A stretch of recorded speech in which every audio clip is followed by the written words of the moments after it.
All right, let's do this. So this is chapter 6, The Savage Messiah. This is about Hitler, his rise to power. I will read my blurb first, so here we go. This chapter is about Hitler, his interest in the occult, and his transformation from man to Führer. At one point, after watching a Wagnerian opera, Hitler seems to be possessed by a spirit that was not his own. Is it possible that Hitler was possessed by a demon of some kind? Regardless, this chapter also examines Hitler's will to power and the occult practice of becoming a god, which is one of the biggest things that they believe. They can become their own god. So, without further ado, here we go. The Savage Messiah, Chapter 6, quote, "The driving force behind black magic is hunger for power. The black magician's ambition is to wield supreme power over the entire universe to make himself God." And if you're ever struggling to understand the occult or the dark part of it, that's their main goal. And so this is a quote by Richard Cavendish, who was a fairly prominent author that wrote about the occult in the late 60s. He's an interesting person that I might have to do a video on all by himself. But he wrote this book, and that's where the quote is from, The Black Arts. So let's start. Sabotendorf's Führerprinzip is basic to esoteric cults.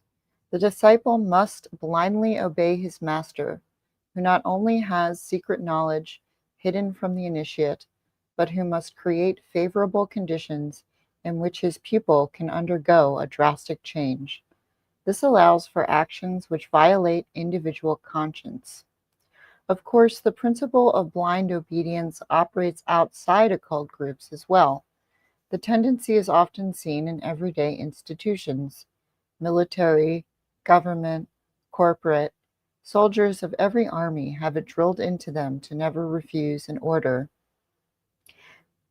And this follow the leader syndrome certainly played a part in Watergate. Remember, this book is from the 70s. Stanley Milgram's experiments. Here's Stanley Milgram, and he's famous for his experience of experiments. His experiments in obedience to authority among university students demonstrated the alarming willingness of the average person to perpetrate harmful actions on fellow human beings when he fails to question the directives of a superior.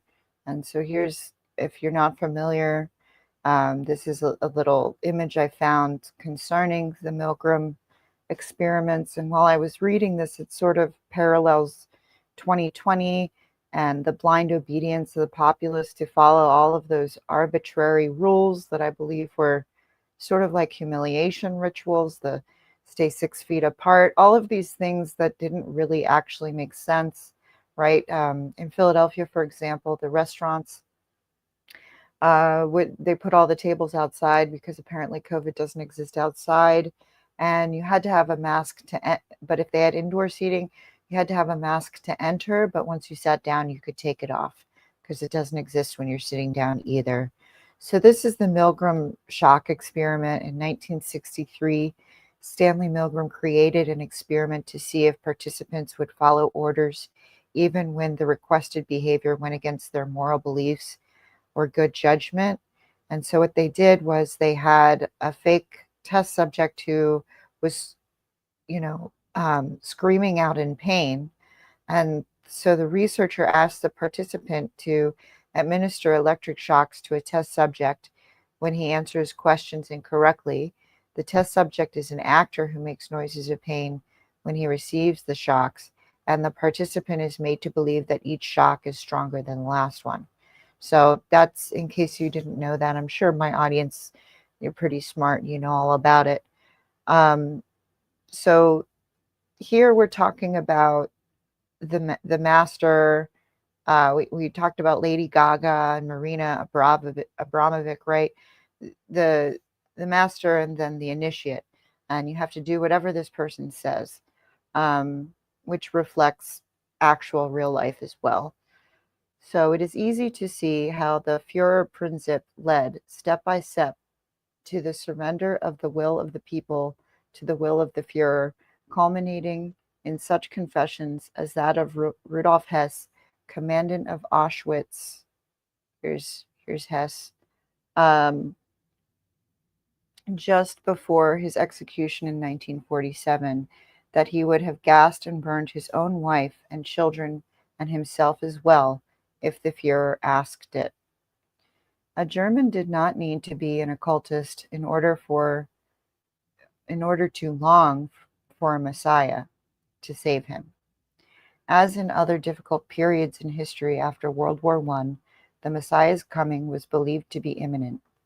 A father figure in a chaotic age, he would surely preserve and protect and make things bloom again in the desert, where men were daily losing their bearings.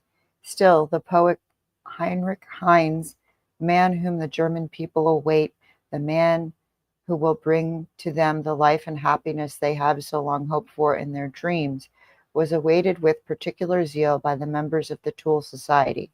And so here's the poet, I believe from the late 1800s. According to Trevor Ravenscroft's confidant Dr. Stein and Tool member, quote, Dietrich Eckart and a small inner core of Toolists had been prepared for the imminent appearance of the German Messiah in a whole series of spiritualistic seances. All those present were terrified. So we read a book about old Hollywood, and this time period, this early 1900s time period, there was an obsession with spiritualism and these seances. And I mean, this seems very scary compared to what the people in Hollywood were doing. And a lot of these things, of course, I think were hoaxes, but I do believe there is a realm that we cannot see. So let's continue. Prince von Thurn and Taxis had prophesied the coming of a German Messiah, and Countess von Westarp had said that a false prophet would lead the Germans to defeat. So Bottendorf ran from the room in terror, but Eckhart tackled him and knocked him down. So this is Dietrich Eckart right here. Looks like a really trustworthy guy. He looks like an American actor whose name I can't place right now. Let me see if anybody is here. Okay, that's all right. You can listen on catch up if you're interested. What do we know of Hitler's life before then? Oh, wait. Eckhart shared with Hitler a fascination with Ostara's erotic racism and had in fact been charged with plagiarism by Lanz von Liebenfels himself. After the Nazis were swept into power, Lanz was to write that his Order of the New Templars was the first manifestation of the movement which now, in accordance with the law of God, is most powerful in history and unrestrainedly sweeping over the world. Eckhart already belonged to the Tool Society when Hitler appeared on the scene. It was Eckhart who first promoted Hitler as the long-awaited Messiah. So even inside the Tool Society, there was some infighting, right? The Lanz von Liebenfels thought that Dietrich Eckart was plagiarizing him. And I see that in these activist groups all the time, this sort of infighting, this accusation of you're stealing my ideas. I mean, human nature really it doesn't change much, or it hasn't. Group behavior, all of this stuff still operates the same way today. What do we know of Hitler's life before then? With certain important exceptions, only what he wanted us to know, that he was the son of a harsh man, a civil servant, who wanted his son to follow in his footsteps, that he adored his mother, who died a lingering death of cancer while he was struggling in Vienna, that he did not make it as an artist, that knowledge of his true vocation came to him in World War I. And so I also included some of Hitler's paintings. We looked at these a few chapters ago. And I guess my main comment was that they're not very interesting and that the perspective is slightly off. And this one's just not very good at all. Um, so, but we can paint a fuller picture than this, one that rather complicates the popular image of Hitler as a practical realist. Though he most certainly was a man who knew how to seize his opportunities, he was also an occultist. The Library of Congress in Washington contains thousands of books taken from Hitler's personal library after the Allied occupation of Germany. One of them, Nationalism by the Indian mystic Tagore, it bears an inscription dated April 20th, 1921, signed by the unfamiliar name B. Steininger. Quote, an Adolf Hitler, meinen lieben Armanen Bruder. To Adolf Hitler, my dear Armanen brother. The Armanen, Guido von List's esoteric brotherhood, invented a new ancient race of Germanic priests. Their wisdom was passed on through the centuries, not only through a secret brotherhood of initiates, but also through clues which List, the last of the Armanen, was right. I'm the last. I'm the authority on this. Here's Guido von List. So the last of the Armanen was able to divine through intuition and clairvoyance. I mean, all of these people sound like frauds to me. But, you know, it's a confidence game. If you are able to speak with enough confidence and you sound like you know what you're talking about, and if it's just enough outside of the person who you're talking to's knowledge, they'll believe you. People believe anything if you speak to them in the right way. Sacred meanings were hidden away in words and signs. This, of course, is perfectly understandable to the occultist, but Liszt apparently reached a wider audience by pioneering in the revival of pagan worship. His theories were studied by the Germanen Orden and later by the SS. His books, confiscated by the Allies, bear the SS mark and are stamped Ahnenerbe, the Nazi ancestral research branch, and apparently were used in teaching candidates for the SS. So here's an image of, I was looking into their research branch, right, the Ahnenerbe. This is Dr. Ernst Schaefer, who was a zoologist that led a 1938 expedition to Tibet. They were obsessed with Tibet. And I think they were obsessed with Tibet because Tibet was also a feudal system. A lot of people say free Tibet, but I think they're really ignorant of what Tibet was. You know, all of these people were starving under this feudal system of these lamas. And the Nazis, of course, were obsessed with them. So here's a guy who worked for the Ahnenerbe to find evidence of Aryan survivors from the last cataclysm, right? The fall of Atlantis, and evidence for the Yeti. And then here's an image of them. I'm not really sure what country they are in. They look like maybe they're in India or Nepal or something. But this was their research branch to also find the Grail, which is going to be mentioned in this chapter as well. But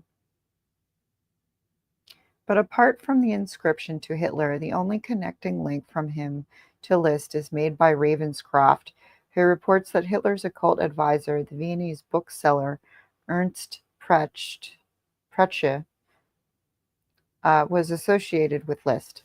Hitler's library also contained one of Lanz's books, the Book of Psalms, Teach, the prayer book of Ariosophic race mystery and anti-Semitism. Both Liszt and Lanz were obsessed with blood purity, with anti-Semitism, with the secret significance of the Grail legend, with bringing about a new order. Both took the swastika for their symbol. Membership in cults of this type are usually kept secret, so it is not surprising that we have no documentation of Hitler's membership. He may well have been a member of either the Armanen or the New Order, or the Order of the New Templars, or both. However, it's entirely in keeping with his character as presented by people who knew him in his younger days in Vienna. Joseph Greiner, the former lamplighter who published his reminiscences in 1947, I think that's not okay. I couldn't find a picture of him. Describes Hitler as an explorer of occult mysteries and a student of telepathy, knowledgeable about the rituals of the yogis and about fakirs who seem to control their heartbeats. He was intrigued, according to Greiner, by pseudosciences which appealed to the poorly educated. Reinhold Hanisch, and that's this guy, who knew both Hitler and Greiner in this period, credited Greiner with leading Hitler into the occult, but it may very well have been the other way around. Hitler had already expressed many of these ideas as a teenager to his young friend August Kubizek in Linz. He had visions of remodeling the whole town and spent hours telling his plans to his patient friend. Kubizek complied with all his dreams. Quote, "We would go to St. Georgen on the Gusen to find out what relics of the famous battle in the Peasants' War still remained. When we were unsuccessful, Adolf had a strange idea. He was convinced that the people who lived there would have some faint memory of that great battle. The following day he went again alone. Another vain attempt to get my father after a vain attempt, to get my father to give me the day off.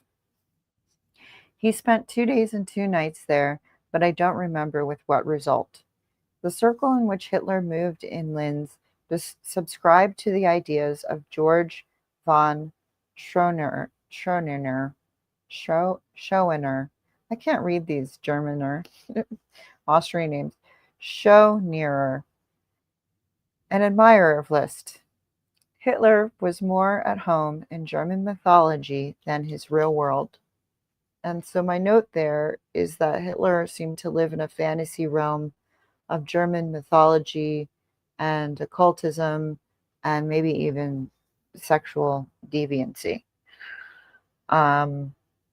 And he was obsessed with Norse mythology. This is the Edda, which contains the most extensive account of Norse myths and legends that have survived from the Middle Ages, as well as the famous stories of Odin winning back the mead of poetic inspiration and Thor fishing for the Midgard serpent. And I see the same kind of stuff in these sort of darker occult circles today, this worship of this sort of Norse mythology or just a fascination with it. I shouldn't say worship, but they're very fascinated with this.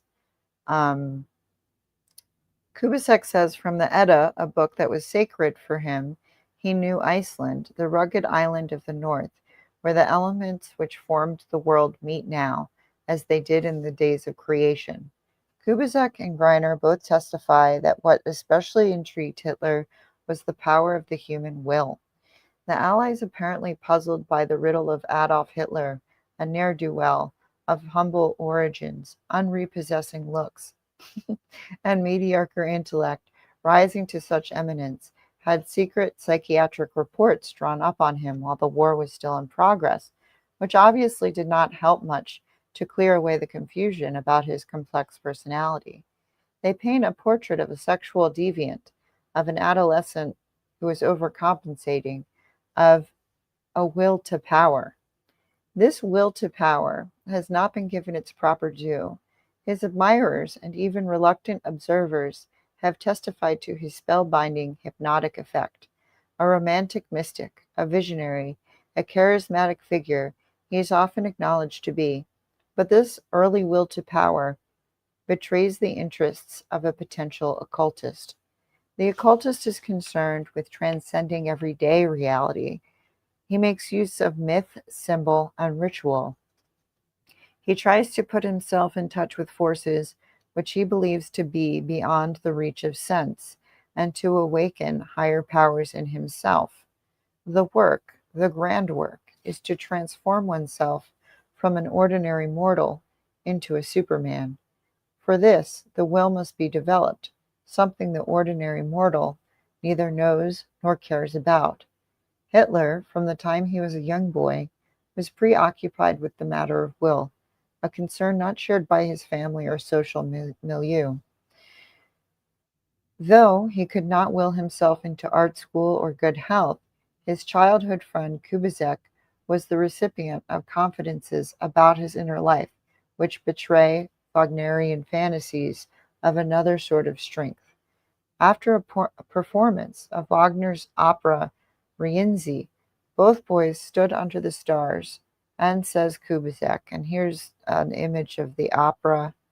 And before we read this part, we'll talk a little bit about this opera here.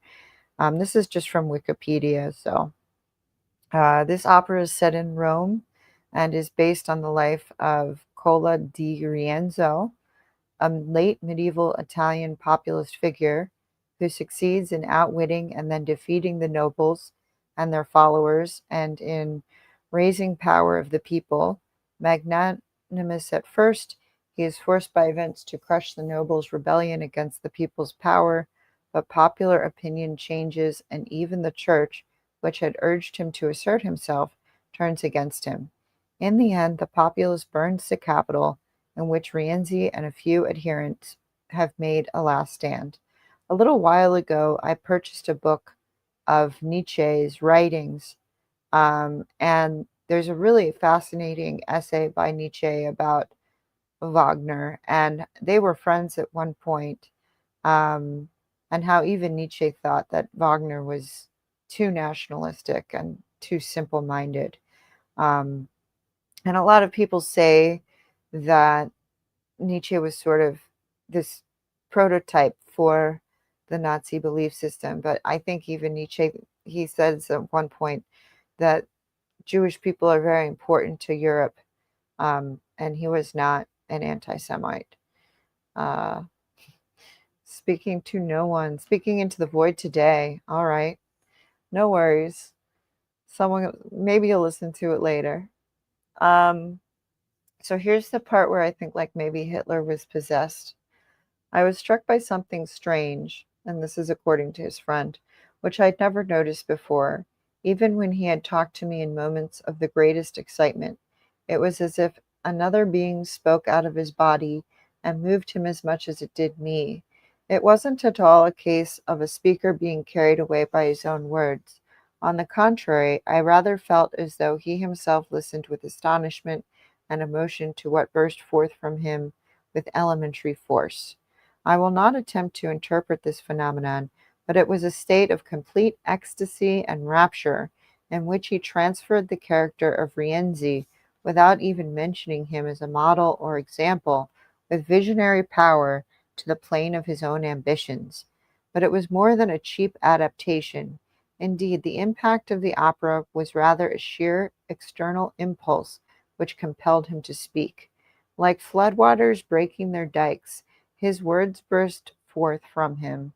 He conjured up in grandiose, inspiring pictures his own future and that of his people. And what's interesting to me, so, this sort of sounds like he was possessed, but it also sounds like he was in some kind of manic episode, before we had the words to describe such things. Hitherto, I had been convinced that my friend wanted to become an artist, a painter, or perhaps an architect. Now this was no longer the case. Now he aspired to something higher, which I could not yet fully grasp. It rather surprised me, as I thought the vocation of the artist was for him the highest, most desirable goal. But now he was talking of a mandate, which, one day, he would receive from the people to lead them out of servitude to the heights of freedom. It was an unknown youth who spoke to me in that strange hour. He spoke of a special mission which one day would be entrusted to him. Hitler later recalled the incident too, and solemnly said, "In that hour it began." Typical adolescent dreams? A flight from harsh reality? Of course, but his grandiose plans for the future, unlikely as they were, did come to pass after all, and it is plausible that he should have worked on himself systematically in obedience to occult training. The occult tradition, as Madame Blavatsky pointed out, holds that what moves the world is that mysterious and divine power latent in the will of every man, and which, if not called to life, quickened and developed by yogi training, remains dormant in many and most men and gets atrophied. From the ancients to the most simplistic modern exponents of the magic power of thought, the doctrine is that one's attention and intense concentration can accomplish any desired end. If the end is not reached, it is simply because the mind has not sufficiently projected it. This kind of it's kind of a tangent here. It kind of reminds me of the idea of um, postmodernism and sort of playing around with words and how thought precedes essence. Anyway, just a little thought about that. But this is a very common belief in occult systems. In Vienna, Hitler's political thinking had been influenced by Mayor Karl Lueger, and here's this guy, who, according to the anthroposophist Johannes Tots, came to the Armenin. Lueger was in office in 1897 to 1910 and in league with the pan-German anti-Semitic groups who found favor with the lower middle class by attacking liberals and Jews. His anti-intellectualism was epitomized by one of his underlings who said, "When I see a book, I want to puke." And someone actually sent me a book burning video of the Nazis, and it's a pretty controversial topic because the books they were burning were, some of them were really, obscene, the sexologist and all of that. So I think it's a very complicated, history is complicated. I spoke to a friend once who does math and science and things like this, and he says he doesn't like history because it's too messy. And I think I'm someone who likes history because it's messy, and it's interesting to imagine these time periods and how they parallel today because, like I said, human nature really hasn't changed, if at all. While Liszt wrote pseudo-erudite tracts on the esoteric meaning of words, Lueger knew that to gain power, he had to win over the largest possible segment of society. Hitler was a peculiar fellow to his World War I buddies because he would sit listlessly by himself and let nobody stir him out of his concentration. He was apt to jump abruptly and move around agitatedly, predicting that the Germans would be defeated. Recovering in the hospital from a gassing attack, which left him temporarily blinded, he had a vision, which must have been comforting, considering his dim prospects for the future. Writing of this experience in Mein Kampf, he said, "I resolved that I would take up political work." When he was discharged, he continued to work for the army in the Munich branch as an instructor in the press and news bureau of the political department.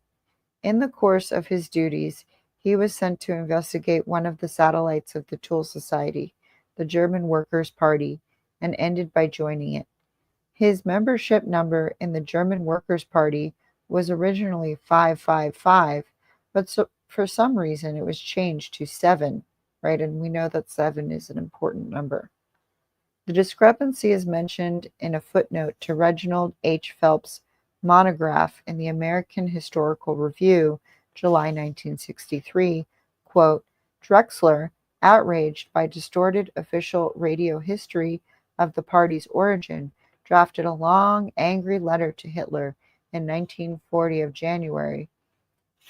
In it, he stated, 'No one knows better than you yourself, mein Führer, that you were never the 7th member of the party, but at most the 7th member of the committee, which I asked you to join as propaganda chief.' In this letter, never sent, since Drexler planned to forward it to Hitler after the war, also were statements about the size of the party in September 1919 and about the forging of Hitler's party card. It is significant that someone at some point saw fit to change the number. 7, in occult terms, is a much more important number than 555. Liszt, for example, says this about 7. Quote, "The 7 is developed from a triangle. It is the secret of the beginning, the development and the change into the all in all respects, and so closes the circle of eternity. That is why all figures in geometry can be measured by the triangle and the square. The 7 is a glyph as well as a numerical value, because it can be arrived at only by symbols of the triangle and the square." This, incidentally, is a fairly typical, if not lucid, exposition. To the occultists, numbers have curious properties, which are not just utilitarian. They all borrow from Pythagoras, who first gave mathematics a specialized meaning. The occult properties of numbers form the basis of serious study, which they believe contains the key to laws of human and cosmic life. Whether through superstition or cognizance of cosmic laws, 7 became Hitler's number. The perfect number, in short, for the membership of the card of the future Messiah of Germany. But how is it that such an unexceptional fellow became the Messiah? Was he chosen by a group or by a single member, perhaps Eckart, or did he create the role for himself? This is still an open question.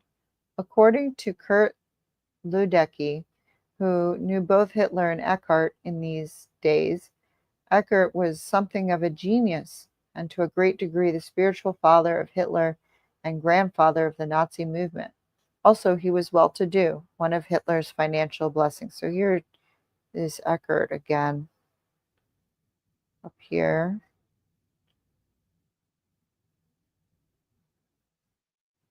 What's up, Pinocchio's helicopter?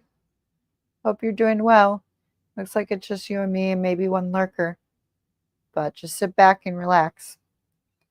I hope you're doing good today. It is more likely that Eckart himself was not well-to-do, but well-connected. He had contact with rich members of Munich's social circle and was an accomplished fundraiser. At any rate, it was he who afforded Hitler the entree into that circle, with an announcement that here at last was the long-promised savior. In fact, he is reported to have said to Alfred Rosenberg after Tool's revolutionary activities, "Let it happen as it will and must. But I believe in Hitler. Above him there hovers a star." And just like that quote of Aleister Crowley's, "Every man and woman is a star." Why Eckart believed particularly in Hitler remains something of a mystery. He apparently did have an uncanny knack for persuasive speechifying. His young friend Kubizek testified to that. This talent initially focused the attention of the group on Hitler. Its effect is admirably summed up by Joseph Goebbels, who wrote to Hitler after hearing him speak in Munich in June 1922. And so I think I have a picture of Goebbels down here. There he is. Oh my goodness, what a demonic looking man. What a ghoul. I love looking at pictures of them because they are all so creepy looking. I'm so glad that things are going good for you today. So here's Goebbels, and here's a quote from him. Quote, "Like a rising star, you appeared before our let me start that again. Like a rising star, you appeared before our wandering eyes. You performed miracles to clear our minds, and in a world of skepticism and desperation, gave us faith. You towered above the masses, full of faith and certain of the future, and possessed by the will to free those masses with your unlimited love for all of those who believe in the new Reich." Right? But only for the only for the people that were supposed to be a part of it, right? For the first time, we saw with the shining eyes a man who tore off the mask from the faces distorted by greed, the faces of mediocre, parliamentary busybodies. You expressed more than your own pain. You named the need of a whole generation searching in confused longing for men and task. What you said is the catechism of the new political belief, born out of the despair of a collapsing, godless world. One day Germany will thank you. Maybe they should have listened to the female of the group. Where is it? She said that, he was going to destroy Germany, and that was actually true. So maybe they should have listened to her. I'd have to flip back and find where we read that in here, but um, I find that interesting. Oh, there it is. The Countess von Westrop, remember her from the last chapter, said that a false prophet would lead the Germans to defeat. So I think she was right. I think they should have listened to her. Anyway, let's continue.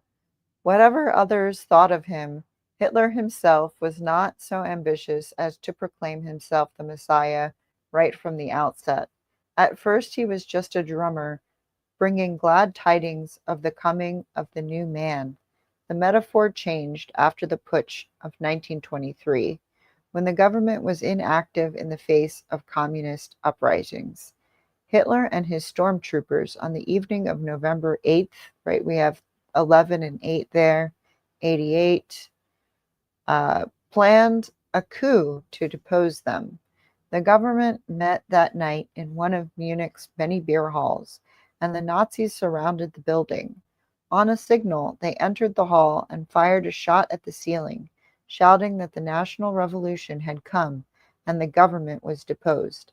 The putsch turned out to be a fiasco, and when it was over, Hitler was imprisoned at Landsberg.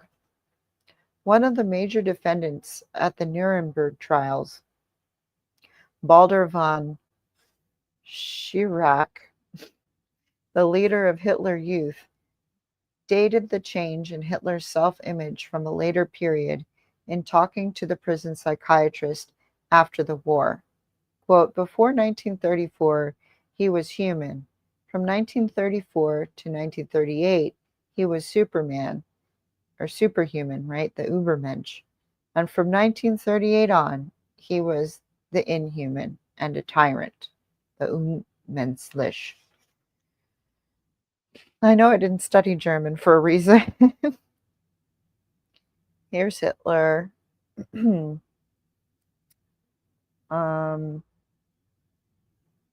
see if you. Oh, cool. Hello, Roberta. Thanks for letting me join your show yesterday. That was really fun. I thought you were busy streaming your own streams, but thank you. Yeah. This is a pretty interesting chapter. I think chapter 5 was like super interesting, but I find this whole book to be very interesting. And I love books written in the 70s. Ugh, Goebbels. All right. They all look like ghouls, don't they? The Nazis. All right. But the consensus does not seem to be that Hitler's confinement, and particularly, according to some commentators, his intimate exposure to Rudolf Hess in prison occasioned the change. And that's Hess behind him there. Whatever the relationship between the two men may have been, Hitler did become something of a national idol by the very fact of his imprisonment, right? He became this martyr type. It sort of reminds me of these types today that say that they're truth tellers, right? And that the media is shutting them down because they're truth tellers, when in fact they're kind of like just jerks who are liars. Anyway, I guess this imprisonment did a lot for his PR. He, of course, enjoyed the legend, which began to grow up around him, and capitalized on it in every way that he could. It is not uncommon either for breakthroughs to come to men as they meditate quietly in prison. He certainly had a lot of time to think in the 9 months he was in Landsberg. It was only after this, according to his intimate acquaintance, Putzi Hanfenstagel, that the German will never not be funny to me, that the Führer cult began in earnest. Before then, he was Herr Hitler to everyone. At Hess's instigation, this now changed, first to Der Chief and then to Mein Führer. Hitler seemed to enjoy the transmutation. In prison, he had written Mein Kampf with the help of Hess. When it was published, his absolute authority over the National Socialist German Workers' Party was established, whereas before, Kurt Lüdecke observes, quote, people said he would be destroyed for loyalty to his friends. He was now no longer one of the boys, but increasingly a self-serving and dictatorial man. From here on, Hitler, whatever steps he took, continued to see himself as sent by Providence to save the German people. This message communicated itself with striking power to his subalterns, to the masses, and even to his enemies. Hermann Rosching, who eventually defected from the party, reports a typical conversation in which Hitler told Bernhard Forster, Nietzsche's brother-in-law, that he, quote, here's Hermann, um, quote, would not reveal his unique mission until later. He permitted glimpses of it only to a few.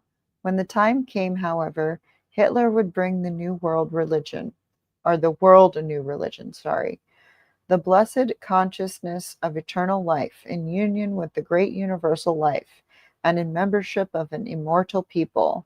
That was the message he would impart to the world when the time came. Hitler would be the first to achieve what Christianity was meant to have been, a joyous message that liberated men from the things that burdened their life. We should no longer have any fear of death and should lose the fear of so-called bad conscience. Hitler would restore men to the self-confident divinity with which nature had endowed them. They would be able to trust their instincts, would no longer be citizens of two worlds, but would be rooted in the single eternal life of this world. While Rosching took these ideas as mere reflections of irrationality, they mean something else to the student of occultism. And so what I always point out about Nazis and all of this is that Hitler wanted to create a cult of personality in which there was no deviation. He wanted to create his own religion that was borrowed from all of these different pagan belief systems. And also, a personal note here about the word Nazi and people calling other people that don't agree with Nazis. Like, to me, it's so diluted. That they don't even understand who the Nazis were. And they were a very specific kind of people at a very specific time and place. And even the neo-Nazis of today, they echo the same kinds of ideas, but they're not the same as Nazis. And so anytime someone calls somebody else a Nazi, in my mind, their opinion is just kind of like instantly disregarded. And this idea that Trump is just like Hitler is, to me, very silly. Trump seems to be a friend to Israel and does not, I don't believe, I believe he is a narcissist and, you know, sort of a demagogue, but I don't think he's like Hitler at all. And there are a lot of reasons why he's not. But I just think these words, because we're in such a postmodern time period, that like words almost mean nothing now. And that's kind of upsetting. Uh, what about Heidegger? What about it, frigid, rigid? Tell me more. You can't just type a name in and expect me to know what you mean. All right, I'm gonna continue. um, Hitler's new religion was the same brand that Lanz and Liszt had preached, a mixture of paganism, Gnosticism, and magic. Its true purpose could only be revealed to the initiated, and only at the proper time, because only they would really grasp its import, and only when the way had been prepared. The time, of course, had also to be auspicious in an astrological sense, and the initiated, whose consciousness presumably was sufficiently expanded, would be in a position to help usher in the new religion. Many people have testified to Hitler's medium-like powers. Much has been made of the fact that he was born in, I'm going to mess this up, Braunau, in Austria, a town which happens to have produced a disproportionately great number of people who went on to gain reputations as mediums, the most notable being Rudi and Willi Schneider. Occultists are pleased to point out that Hitler had shared with the psychic Schneider brothers their wet nurse. That's really weird.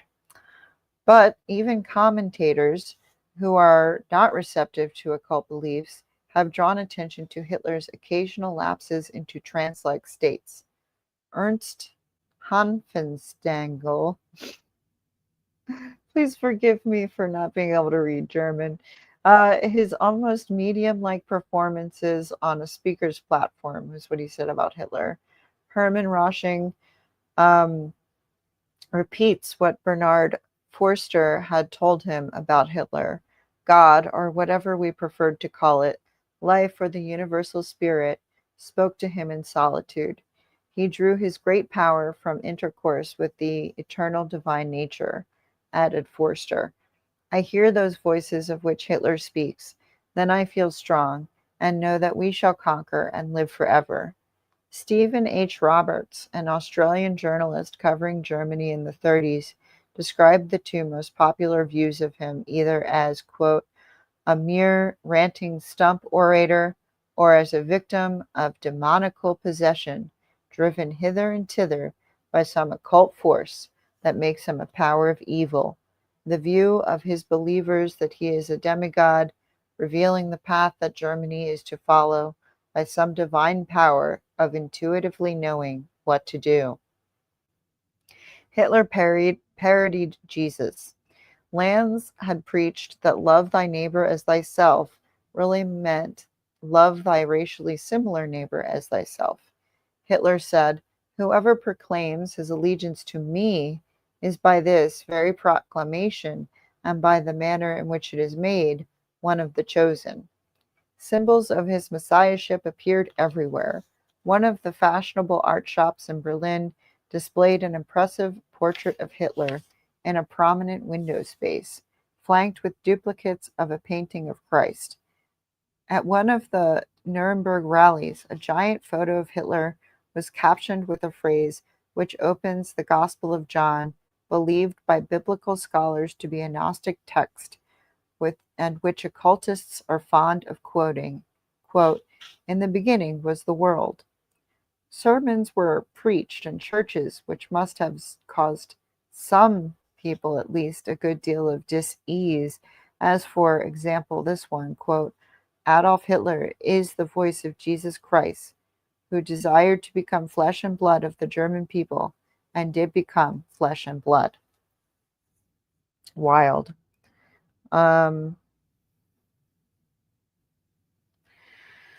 This is above my intelligence level, as you've probably figured out. What does that mean? What's the concept of Dasein? What is that? I don't even know how to say it. Tell me more. Enlighten me. All right. A message bearing the title, What the Christian Does Not Know About Christianity, made this astonishing point. Quote, if Jehovah has lost all meaning for us Germans, the same must be said of Jesus Christ, his Son. He does not possess those moral qualities which the Church claims for him. He certainly lacks those characteristics which he would require to be a true German. Indeed, he is as disappointing if we read the record carefully as is his father. In day nurseries, children were taught to pray, Führer, my Führer, by God given to me, defend and protect me as long as may be. Thou'st Germany rescued from her deepest need. I render thee thanks, who dost daily me feed. Stay by me forever, or desperate my plight. Führer, my faith, my light. Hail, my Führer. All of which lent support to Hitler's epigram in one of his more lucid moments.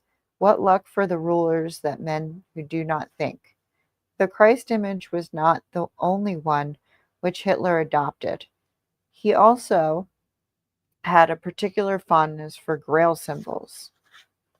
And so here's a couple images of Grail mythology. He put the question to Roshing, should we create an elite of initiates, an order, a religious brotherhood of Templars to guard the Holy Grail, the august vessel containing the pure blood?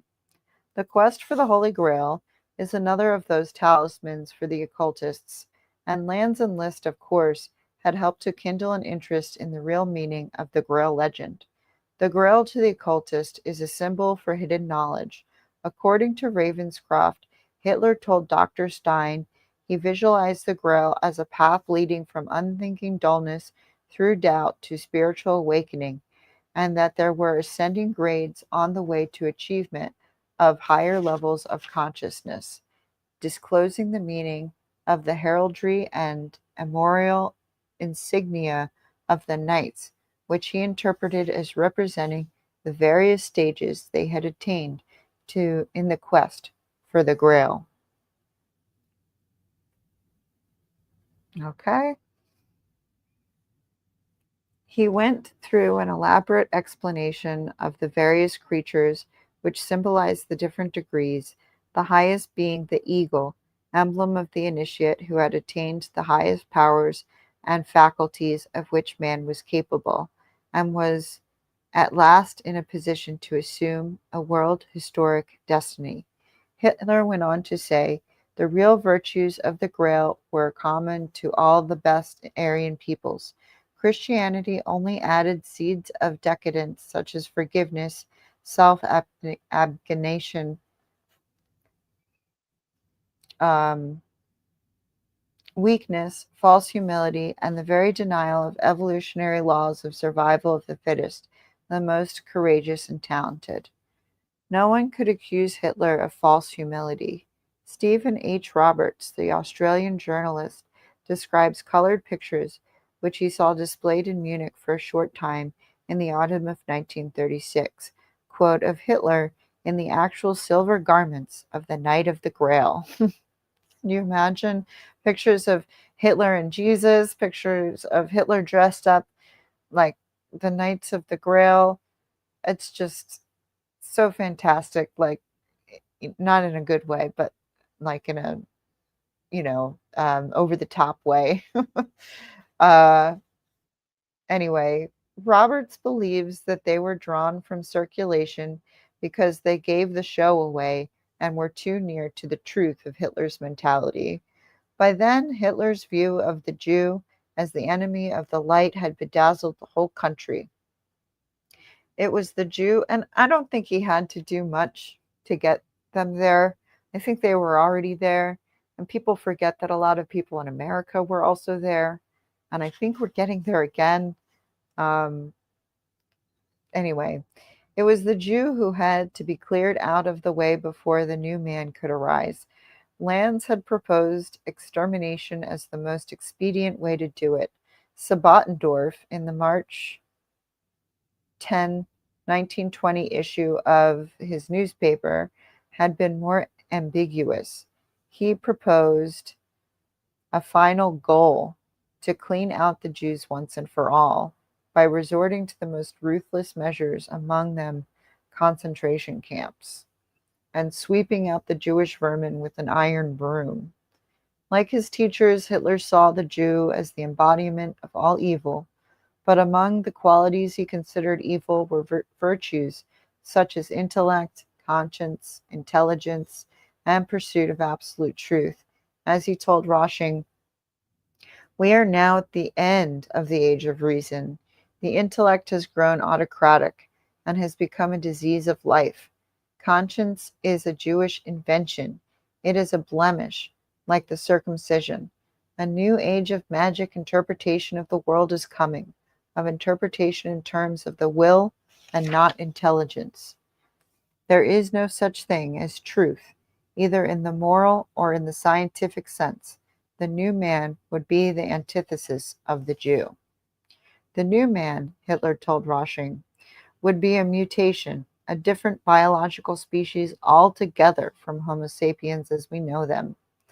This, Hitler believed, was the real seductive power of Nazism. So fierce and terrible would the new men be that ordinary humans would hardly be able to look at them in the face. They would be the true aristocracy, and all others would be subjects. With the coming of the new man, the inequality that exists in human life would be heightened. This was Hitler's antidote to democracy, the restoration of insurmountable barriers between two breeds of people, as he presumed to have existed in ancient great civilizations. Only Germans would have rights. Hitler had come to free them from the dirty and degrading chimera called conscience and morality, and from the demands of a freedom and personal independence which only very few can bear. They would be beyond good and evil. He would liberate them from the burden of free will. He opposed with icy clarity the significance of the individual soul and of personal responsibility. Judging from Hitler's popularity, the suffering masses apparently found relief in this message. Here again, the voice of the occultist may be heard. Since Darwin, esoteric groups have talked in terms of a mutation, though generally none but Satanists have perceived the new man as amoral. To betray the Führer, then, was also to betray the new civilization which he was ushering in, and he managed to convince the people of this, over and over again, in mass rallies so carefully staged that they left no one immune. He pummeled home with the force of a master magician, such as had not been seen before or since, the startling doctrine that he and the people were one. Through torchlit night parades, striking military bands, cathedral-like arcs of light, and I did write about Leni Riefenstahl at one point, uh, the director of a lot of these things, and the patterns and colors of swastika flags, a religious fervor was created among audiences wearied with waiting for hours until he came before them.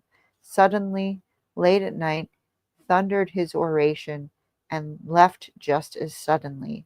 So skilled a psychologist was he that he knew that if he invited alienated mass man to step out of his workshop, his smallness would disappear in the midst of a body of hordes with a like conviction. It worked, for a time. The Aryan Germans were rid of anxiety, and Hitler's mutations dared to commit unimaginable crimes against humanity in the name of a greater humanity. And that ends chapter 6. What do you guys think? Was Hitler possessed by a demon? Um, I never got, I guess I'll just look at what you mean. I'll just type it in. So DAS, DASEIN.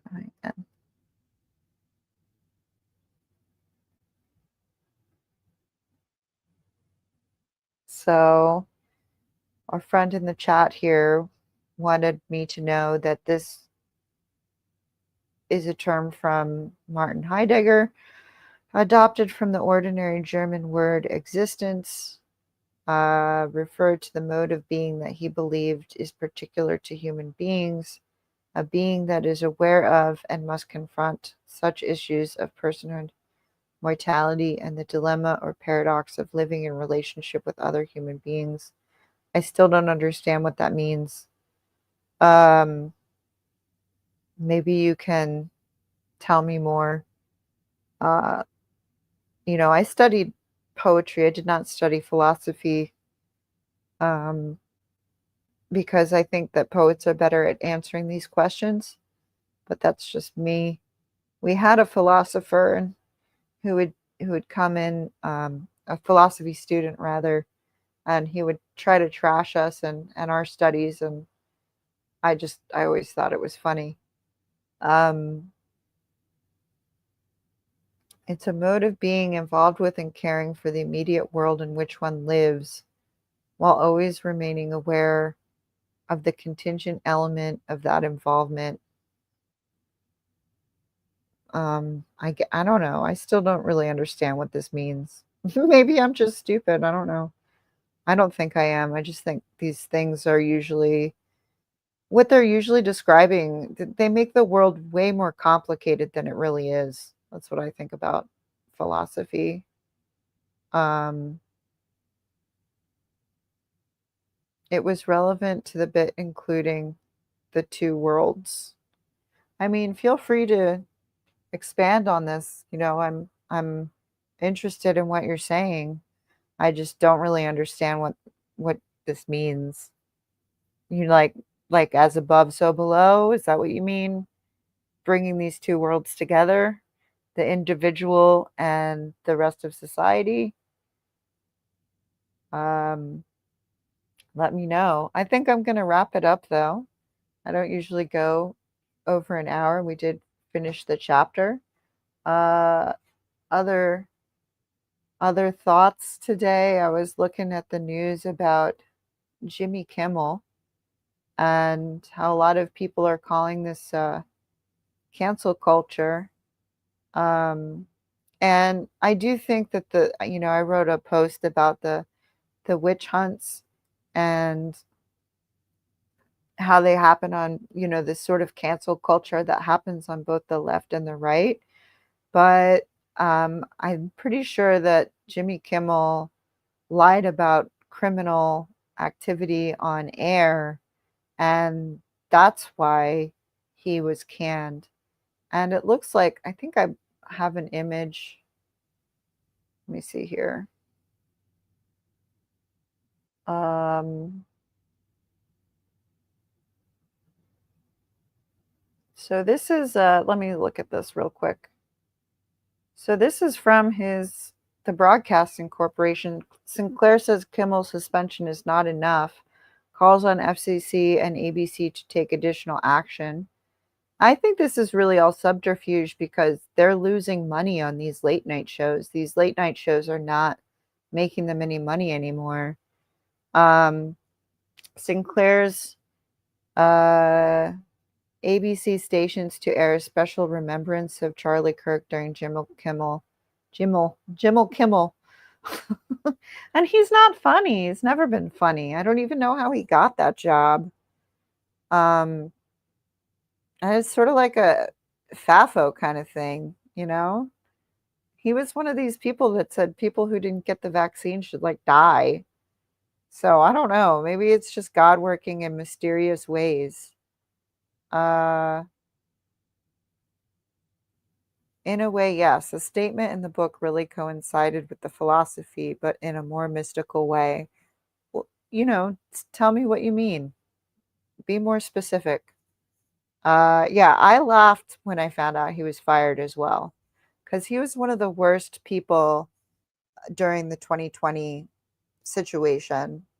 He was absolutely disgusting. So, according to this, Sinclair's ABC stations are going to do that. And so, Maryland, September 17th, 2025, Sinclair, the nation's largest ABC affiliate group, objects to the recent comments made by Mr. Kimmel concerning the assassination of Charlie Kirk.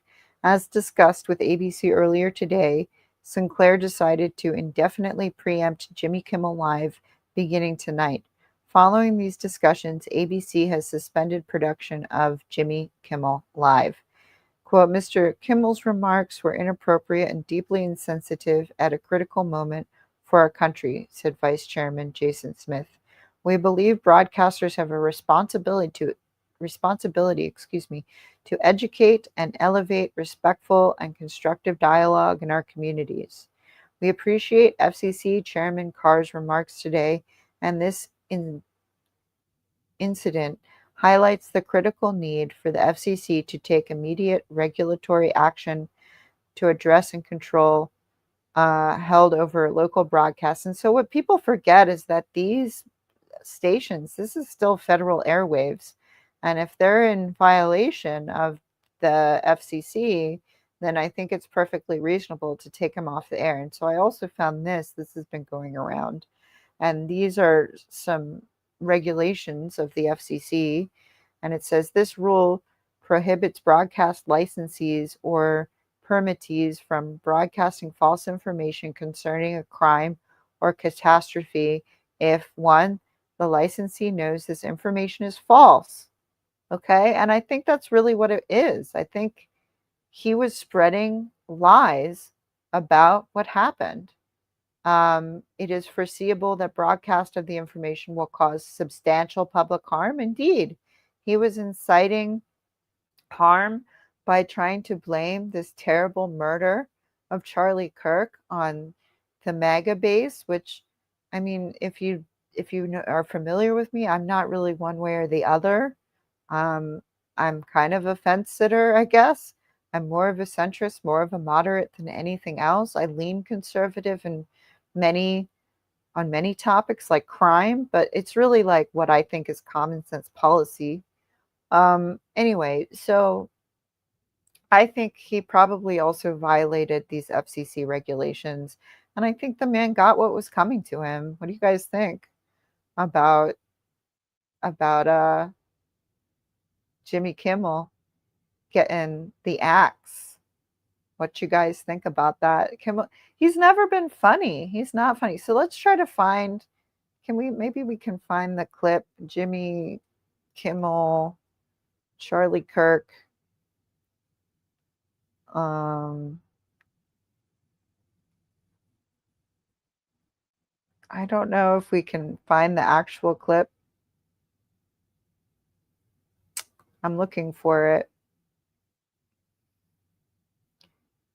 Maybe I hold on a second.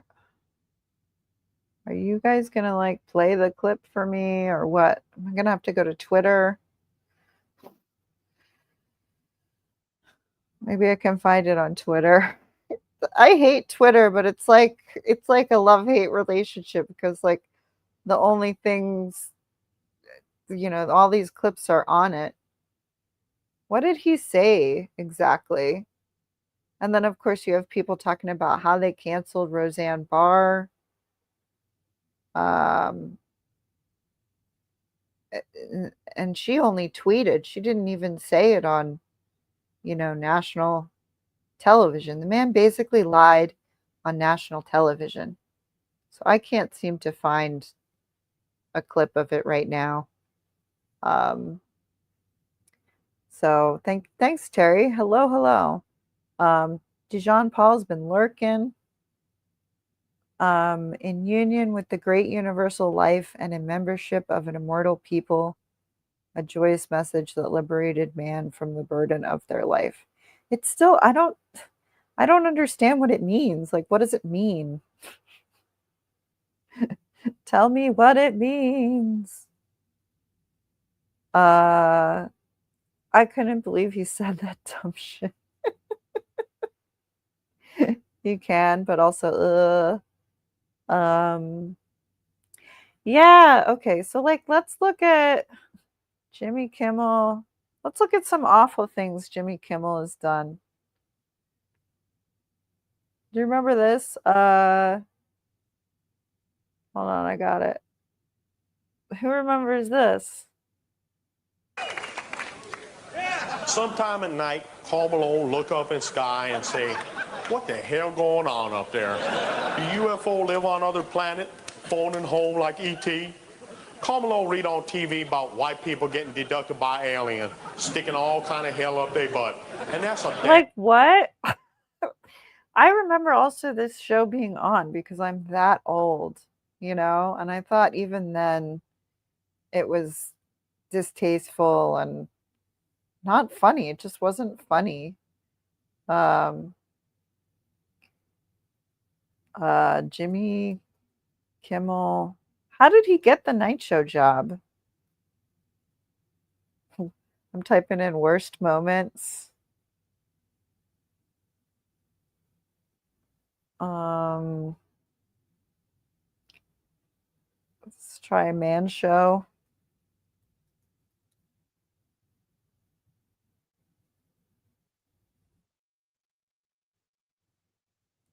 All right. Well, this is annoying. I'd have to cultivate clips at some other time. But, Jimmy Kimmel is not a likable dude, in my opinion. And I don't even know how he got. They were not speculative statements. I He lied to his audience about a crime. He lied to them about you can't lie about violent crime, okay? On the FCC. This is federal regulated airwaves. You can lie all you want on YouTube, you can lie all you want on cable TV, but you can't lie on federal airwaves. And I think it's also just like an excuse for them to fire somebody who uh, wasn't making the money anymore. So if you want to get conspiratorial about it, he wasn't making the money, and that was enough for them to do this. But I think the FCC was right about it. And I don't think this is, cancel culture. I honestly, I really think it's kind of like God working in mysterious ways. I really think that about this. Yeah, then he became this PC liar. I expect him to act like a scumbag, but I think the most offensive thing he did was not be funny or likable for that matter. All the late night guys are not funny, right? You have Jimmy Kimmel, you have Jimmy Fallon, awful, and Stephen Colbert. Like, none of them are funny. I don't understand. Can we make comedy funny again? That's what I want. Can we have a hat make comedy funny again? X was the only place I found it. Um,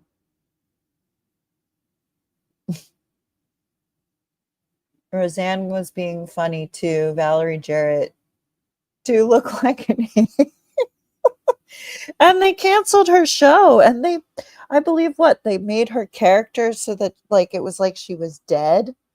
Like, she created that show, that it's a show that's based off of her and her likeness. Like, I couldn't even believe it when that happened. Yeah, I thought that was gross.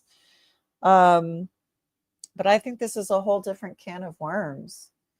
Uh, this is, I believe, what one of the reasons. But if you want to put your tinfoil hat on, it's because he wasn't making the money anymore. Could just be that basic. What's going on, Golden Rule TV? Yeah, who was doing and it wasn't even is this a funny, hold on, I'll put it back. Like, is this like a funny bit to you guys?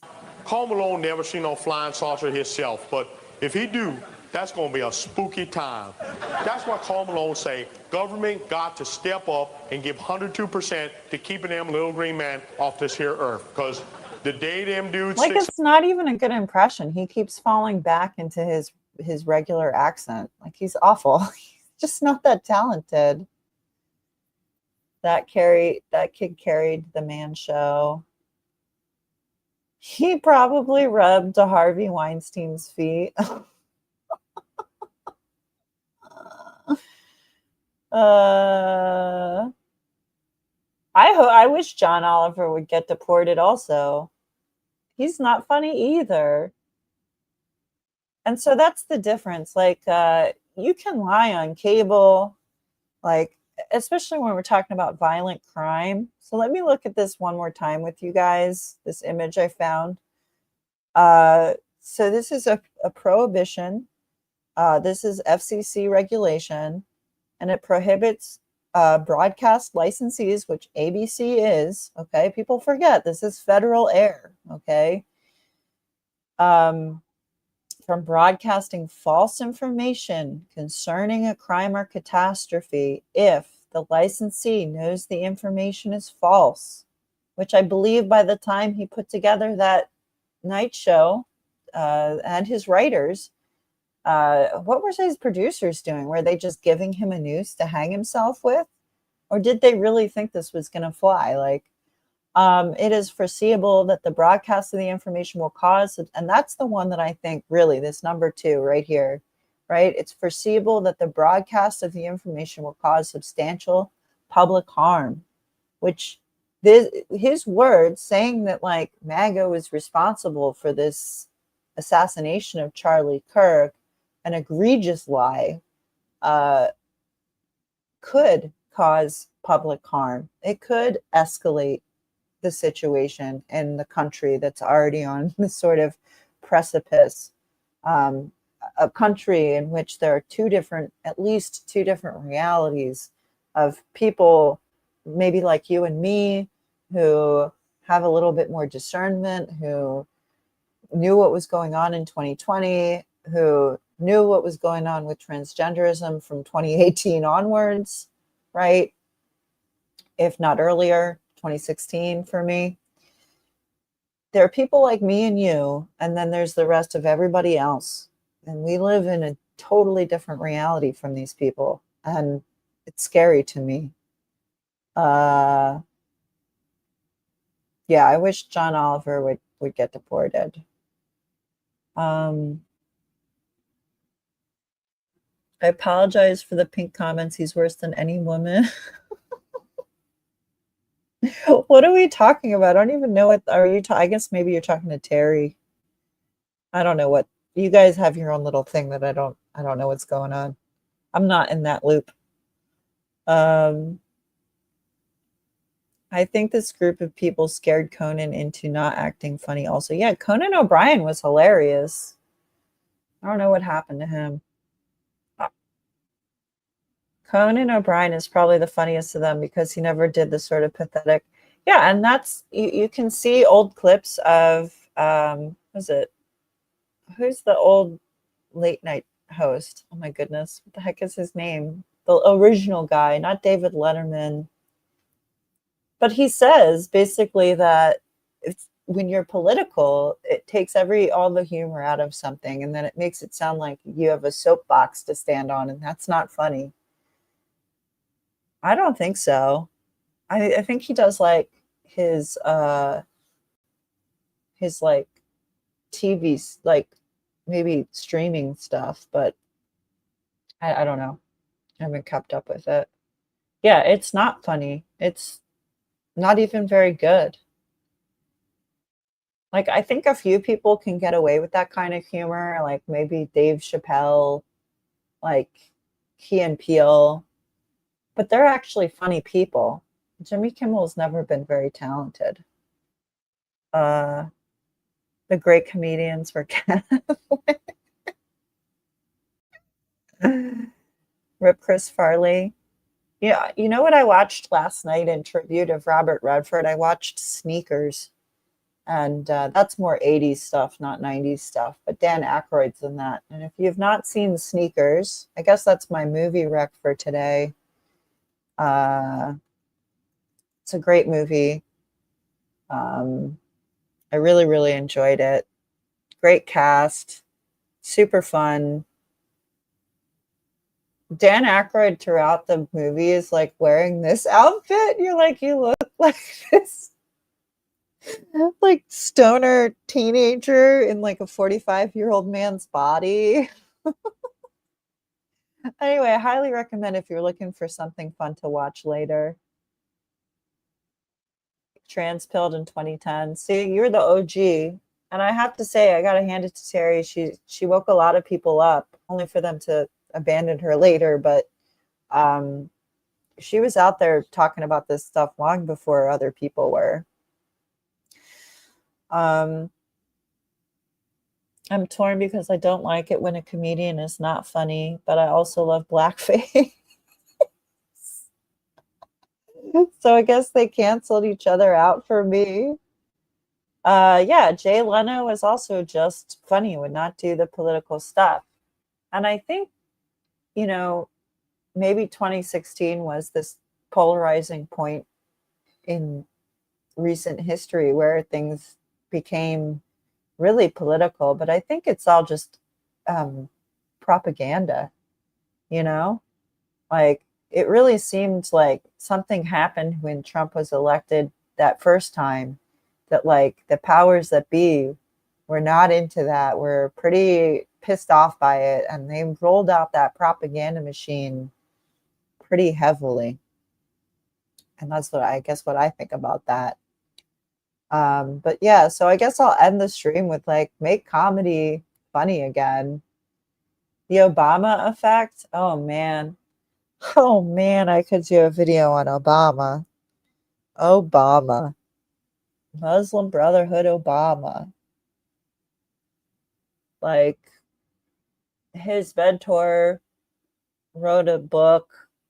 I mean, he has a few mentors. One of them is Bill Ayers of the Weather Underground, which seems to have a resurgence in interest. Here's Bill Ayers. There's a guy, Bill Ayers also used to bomb people, okay? So he has no grounds for talking about morality. And so there's a guy that claimed that Bill Ayers ghost wrote Obama's book. And then you have, was it Eldridge Cleaver, who was also a mentor of Obama. And in this book, Soul on Ice, I believe, and I might be mistaking him for a different author, but I believe this is the book that he advocates for the rape of white women as a revolutionary act. And so Obama likes to act like he's this moderate centrist person, but he was raised by really scary sort of terrorist communists. So Mary Daly and Robin Morgan were calling the trans out back in the 70s. Yeah, Janice Raymond. Janice Raymond, transsexual, empire. If I'm sure Terry's read this, but if anyone's interested in like kind of the genesis of American transgenderism, I think this is an excellent book on it. I read it, I think it was about 2016. So yeah, I think that's going to wrap it up for me now. Bill Ayers. Let me see if I can find, I have like a clip. Jack Cahill. It's either Jack or Jake. Obama. Bill Ayers. I have a clip of it maybe on my channel. Oh, these clips are so annoying to find now. Cashel, that's why. Cashel. So this is a long clip, but this is the guy who, if you're interested, had a theory that Obama's book was ghost written by Bill Ayers of the Weather Underground, who was a radical leftist bombing places in the 70s.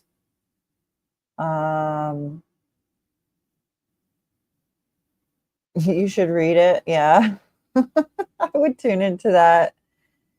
The book still makes them so mad. Eldridge Cleaver. Yeah. So yeah, I mean, I don't know.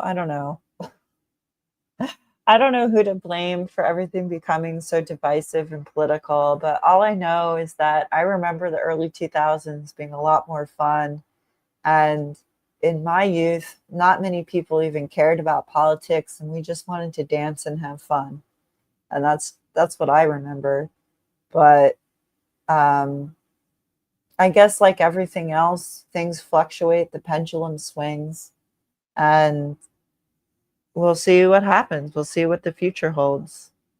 I hope I think I'm going to go, but I hope everyone's having an awesome time doing whatever they're doing. I'll put this on my posts if you guys are interested in watching it. It's an interesting theory. And God bless, and I'll catch you on the flip side. Take care.